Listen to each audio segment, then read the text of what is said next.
you were the CTO at Entropic in 2023 and 2024. It's a Series A company. It raised a total of $25 million by AceCap. You weren't the founding CTO, right? So how did you get from history major at Oxford to CTO at a financial services company? And also, and maybe you could tell us what Entropic does, because I was looking at their website, which I'm going to just pull up here really quick. And I'm looking at their website. It's a very fancy looking website. First of all, I love this like 80s branding. It reminds me of that like 80s. Remember like the cups that had like the blue and the purple like swirls on them and everything? Kind of Tron-y.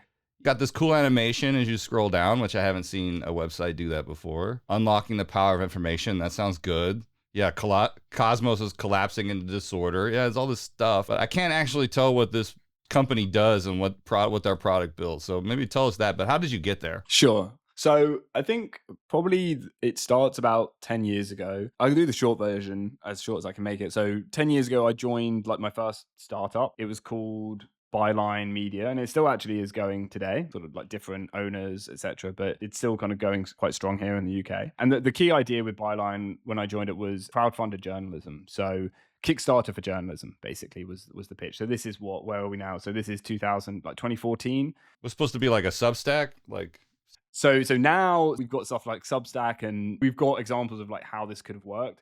Needless to say, in 2014, it did not work. People have never really paid for journalism. Essentially, when you buy a newspaper or magazine, you're just buying adverts with some other content in between, right? The advertising is what paid for all of the kind of those traditional news things. So actually when it faced with the actual cost of what it costs to like pay journalists to do work, a lot of people were like, wow, no. Substack is its own case, and it'll be interesting to see how that scales. But certainly at the time... Yeah, micropayments never took off either. So the company then pivoted pretty hard, pretty quickly into like online fiction. It became a company called Radish, which again is still going well, and it ended up exiting for, I think, like 650 million, was sold to a Korean company. So it went on to do very well. I joined on the content side, so I was like dealing with like getting writers on board, first journalists, kind of the fiction writers, writing lots of, newsletters, content stuff, all that sort of thing. So that was, but what I realized is like, man, startups are a lot of fun. They're like crazy, but they're a lot of fun. And also I love the product and tech world. Like, this is awesome. I want to do that basically. And so my original thought was I'll be a product manager, but I was like, but I kind of want to learn to code. So maybe I'll learn to code a bit. And so I did a boot camp, and basically they were like, we've had a few people come in here saying that you want to do this to become product managers. They all just become devs because it's a lot more fun. And that's exactly what happened to me. So I joined and then became a developer. And I'd say then for the next, like, whatever that is, so that was about 8 years. The next kind of like 6-7 years was kind of working like big, like, so the first company I worked for properly was called Times Educational Supplement, or TES.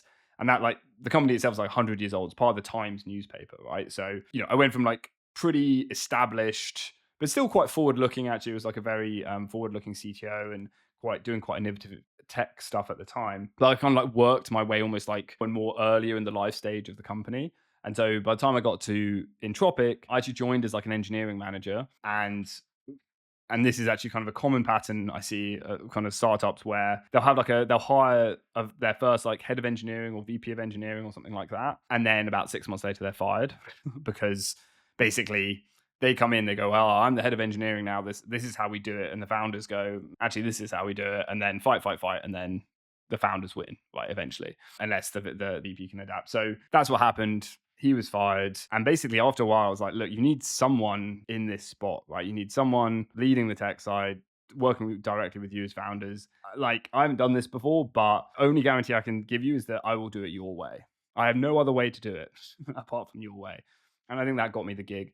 And so I stepped into that role. And in terms of what Entropic does, you're right to point out that it's quite deliberately sort of secretive. I have to think about sort of how much I can share, but basically its clientele is hedge funds, and they sell financial forecasting data amongst other stuff to hedge funds. So it's a pretty niche market at the moment, and essentially they don't need to publicize what they do, because if you're in that world, if you are like a quant trader in this hedge fund space and this particular strategy within the hedge fund space, you'll know almost by word of mouth. Or it's like, apparently like the early sales demos were like, so the only challenge was to get in front of these people. As soon as they got in front of them, they just showed it, and it was like, yeah, and it was almost like, we've got to get it, because everyone else is going to get it. Exactly. It's like it just becomes almost like a utility. It's like we've got to get it because if we don't have it, everyone else is going to have that information. We lose the edge. So even if we're not getting an edge from it, we also just can't afford not to have it. It's going on to do lots of really interesting stuff. And I think in the future, the plan is to kind of go much more horizontal. And then maybe it will become something that people outside of that very small bubble know about. It's essentially kind of financial forecasting data.